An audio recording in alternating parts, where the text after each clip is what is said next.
Olá, confrades, tudo bem? Eu sou o Bob Júnior, estou aqui para mais um Dicas de Vinho do Bob. Vamos nessa, Bob Júnior!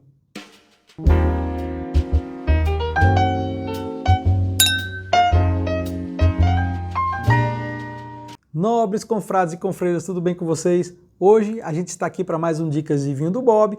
A gente vai falar dos vinhos de altitude, dos vinhos cultivados em vinhedos de grandes alturas. Muito legal, tá? É um tema muito bacana, muito pedido aqui no canal, mas se você quiser aprender sobre vinhos de forma simples, de forma fácil, se inscreve aqui no canal, também já pode deixar o like aqui no vídeo, tá bom? Confrade, confreira. Mas Bob Júnior, vamos nessa, gente, vamos viajar aqui, nessa viagem aqui dos vinhos de altitude, tá, gente? Olha só, você já deve ter notado que alguns vinhos são bastante diferentes uns dos outros, tá, gente? Mesmo que eles tenham sido elaborados, olha só isso aí, com as mesmas uvas, com as mesmas técnicas de produção semelhantes, seja de mesmas regiões ou de regiões muito próximas. Mesmo assim, os vinhos mostram características diferentes de fruta, de corpo, de tanino. Isso aí é uma coisa que a gente percebe às vezes, tá? Mas por que isso acontece, gente? Isso acontece por causa do terroir, tá? O terroir, ou seja, o local onde a uva foi produzida, onde o vinho foi elaborado, tá, gente? O terroir traz características únicas. Tem até um vídeo completo aqui no canal falando o terroir do vinho. Espero que vocês assistam, espero que vocês gostem, tá, gente? A gente vê muito nos rótulos, tá? O mundo dos vinhos nos últimos anos, muitos produtores têm valorizado suas vinhas, suas videiras, tá? Cultivadas em grandes altitudes. Essa expressão vinhedo de grande altitude, tá? É cada vez mais comum nos rótulos. Alguns podem considerar isso uma jogada de marketing, um momento oportunista ali do produtor, mas veja bem, isso vai destacar o vinho ali na prateleira, no site de compras de vinhos, e você vai perceber ali que aquele vinho ali vai chamar a tua atenção. Olha só, vinhos de altitude, não é verdade? Em primeiro lugar, confrade, confreiro, olha só, é importante avaliar o que é que constitui uma grande altitude, tá? Isso é muito relativo, vou falar para vocês. O Centro Europeu de Pesquisa, Sustentabilidade Ambiental e Promoção da Viticultura de Montanha, CERVIM, tá? Ele tentou definir o termo, estabelecendo a utilização para vinhas que se encontrem a no mínimo 500 metros acima do nível do mar, tá, gente?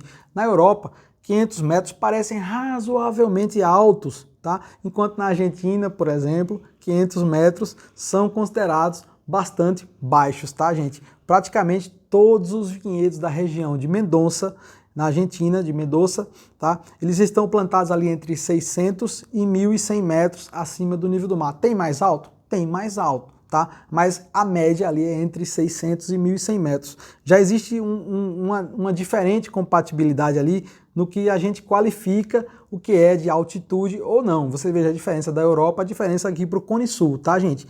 Um vinhedo cultivado de maior altitude do mundo, tá? É o de Uquia, tá? Uquia na região argentina de Jujuy, onde as vinhas chegam a 3.329 metros de altitude acima do nível do mar. Veja que coisa, né? Mas, Bob, qual o papel da altitude na produção de vinhos? Confrades e confreiras, olha só, olha que informação. A temperatura cai aproximadamente de 1 grau a 1,5 graus para cada 100 metros de elevação, tá? Nessas áreas clássicas aí de cultivo do hemisfério norte, né? O desafio era encontrar locais ali que fossem suficientemente quentes, tá? Que fossem quentes para poder fazer o cultivo das uvas, tá? Encontramos muitas regiões de clima frio e dificilmente ali poucas regiões de clima quente. O Alentejo é de clima quente, mas você vai ver ali na toda a Europa, predominantemente as regiões são de clima frio, tá?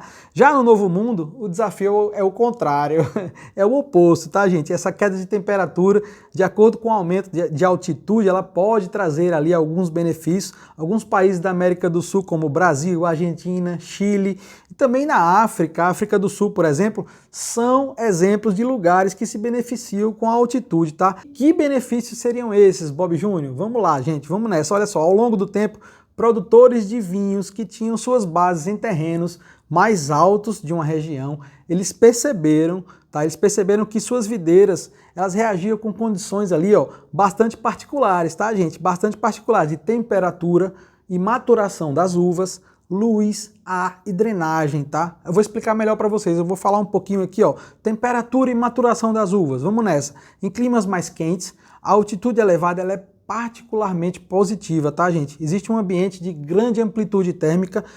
O que é amplitude térmica, Bob? A diferença entre a temperatura da manhã e a temperatura da noite, a diferença entre a máxima e a mínima, tá, gente? É isso aí. Regiões com grande amplitude térmica, elas são ideais para o cultivo de videiras. As videiras, assim como os seres humanos, assim como nós, tá? Elas preferem noites mais frias para dormir melhor e dias ensolarados, dias quentes, dias alegres. Então, o calor durante o dia ajuda a uva a amadurecer corretamente, enquanto o frio, tá? O frio presente na parte da noite faz com que a planta descanse e faz com que ela retenha maior acidez e maior frescor. Além de haver, olha só, além de haver uma interferência na qualidade aromática, tá? Vinhos com caracteres frutados, boa concentração de cor e muita estrutura, tá? Muito legal mesmo. Luz, Bob Júnior, quanto maior a altitude, tá?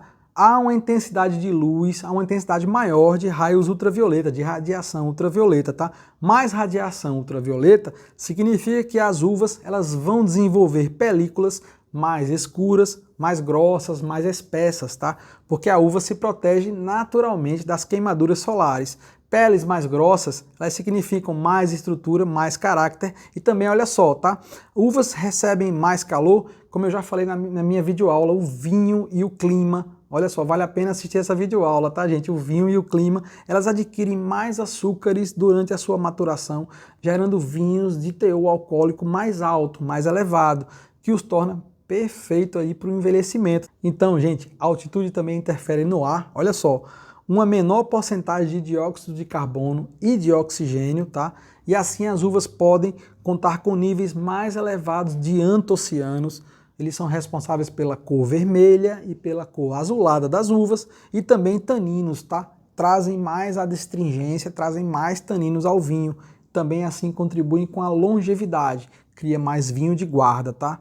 A drenagem, Bob Júnior, vinhedos de altitude, geralmente, pessoal, tá? A localidade, ele tem um declive, tá? Esse declive facilita a drenagem ideal do terreno. Uma boa drenagem significa que é mais difícil para a videira de encontrar água, tá? Por isso as vinhas ficam estressadas e as raízes elas se aprofundam. Muita gente aí tem uma falsa ideia de que uma boa irrigação, muita água, água abundante, elas possam ser boas para as frutas, boas para as uvas, por exemplo, as uvas que produzem vinho.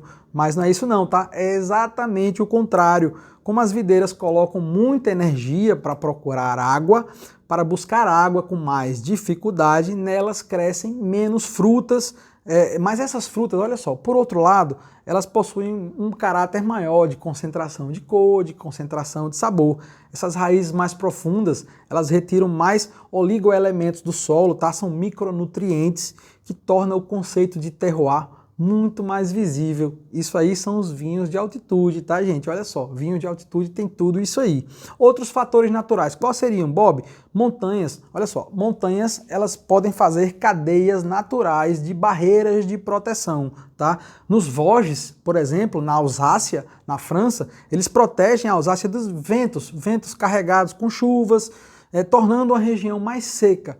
A Alsácia, uma das regiões mais secas da França. Olha só, gente, os Andes criam uma sombra de chuva sobre os vinhedos da Argentina, necessitando aí de uma irrigação, tá, gente? Algo que não é necessário na Alsácia, como eu falei.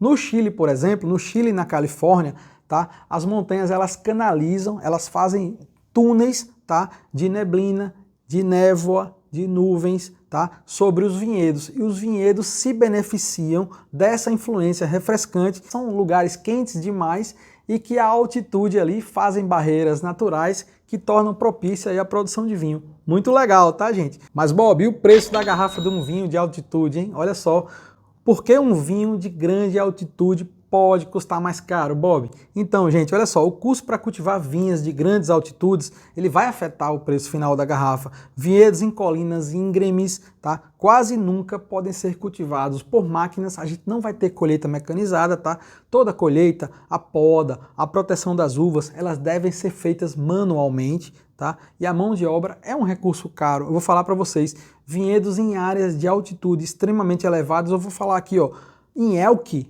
no Chile são 2.000 metros de altitude, tá? 2.000 metros acima do nível do mar. Eles tendem a ser isolados, de modo que a mão de obra tá? A mão de obra é difícil de encontrar, o recrutamento de pessoas para esses lugares é mais difícil, tá? E aumenta ainda mais as despesas gerais de produção. Tudo isso são impactos dos vinhos de altitude. Aqui no Brasil, pessoal, olha só, a Serra Catarinense está se destacando aí por fazer vinhos de altitude de altíssima qualidade, tá? Inclusive recebeu a concessão aí de uma IP, uma indicação de procedência chamada Vinhos de Altitude de Santa Catarina. Tá muito legal. Vou falar para vocês, tá? Essa IP, ela recebeu a concessão para fazer vinho fino, vinho nobre, vinho licoroso, espumante natural, vinho moscatel espumante e brandy. Também é um destilado de uva muito bacana, eu também gosto bastante, tá? É uma área geográfica, gente, que abrange 29 municípios, tá? E corresponde mais ou menos 20% do território catarinense, tá? Os principais municípios, Bob: Lages, São Joaquim, Ubirici, Urupema, tá? E tem alguns produtores que são destaque, eu vou falar aqui para vocês, me perdoem se faltar algum aqui, tá, gente? Mas eu vou falar, olha, uns queridos: Vila Francione, Vinícola Monte Agudo, Vinícola Pericó, Vinícola Terra, Világio Bassetti, Világio Conte, Leone de Venezia, Quinta da Neve, Vivaldi, Suzin, todos são grandes queridos. Me perdoem os que eu não falei, tá, gente? É um roteiro imperdível, vocês precisam conhecer essa rota dos vinhos de altitude de Santa Catarina, tá? Eu recomendo bastante. Mas vamos lá, Bob, o que é que a altitude finalmente traz para o vinho? Por todas essas razões que eu falei aqui em cima, tá?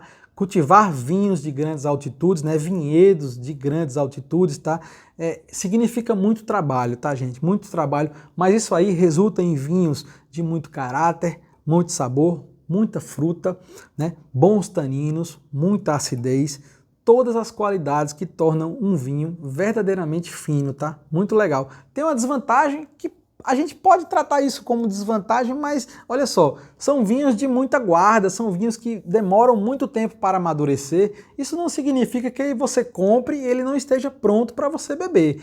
Mas se você guardar, ele vai envelhecer de uma forma muito saudável e vai ficar muito bacana lá na frente, tá? Em alguns anos. O pior é você aguardar, né? Mas pode meter o saca-rolha, tá? Confrade, com freira. Mas é isso aí. Olha só, na videoaula de hoje, a gente aprendeu, olha só, o que são vinhos de altitude, as características e as vantagens naturais dos vinhedos de altitude, os vinhos de altitude no Brasil, né? E a gente também conheceu a IP, a indicação de procedência, vinhos de altitude de Santa Catarina. Mas é isso aí, gente. Você já conhecia os vinhos de altitude? Então, confrade, confreira, se você gostou desse vídeo, se inscreve no canal, também deixa um like aqui no vídeo, tá bom? Quero deixar também um forte abraço aos confrades e confreiras lá do Instagram, tá bom? Um forte abraço a todos os confrades e confreiras e até a próxima. Valeu, meus amigos. Até mais.